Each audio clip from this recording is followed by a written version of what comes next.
Dear students, इस question में भी हम गिवन परमुटेशन का इन्वर्स फाइंड आउट करेंगे। आइए इसके सॉल्यूशन की तरफ चलते हैं।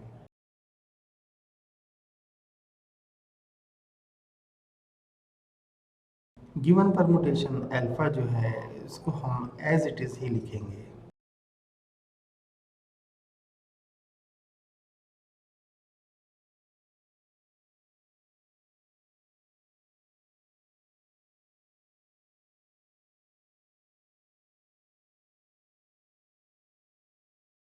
आप जानते हैं कि परमुटेशन जो है वो बाइजेक्टिव फंक्शन होता है, यानी 1 1 एंड ऑन 2।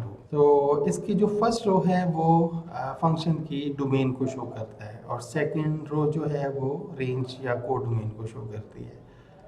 यहाँ देखें कि 1 जो है 6 पर मैप हो रहा है, 2 1 पर मैप हो रहा है, 3 2 पर, 4 5 पर, 5 4 पर और 6 3 पर मैप हो रहा है।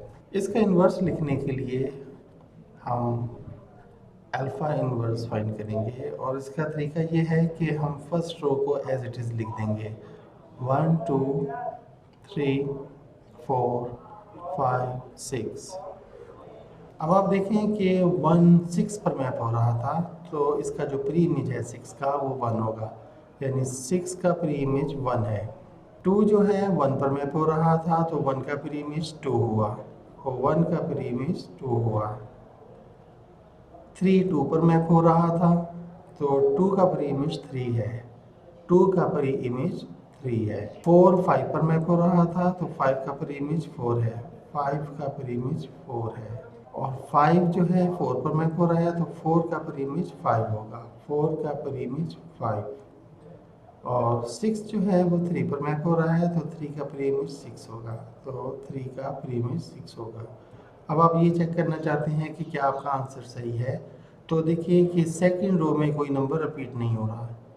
अगर कोई नंबर रिपीट हो रहा हो सेकंड रो में, इसका मतलब आपने कोई एक गलत लिख दिया है। देखिए 1 2 3 4 5 6, तो इसमें रेपिटेशन नहीं होगी क्योंकि ये 1 1 है एंड ऑन 2 है, तो यही हमारा आंसर हो जाएगा।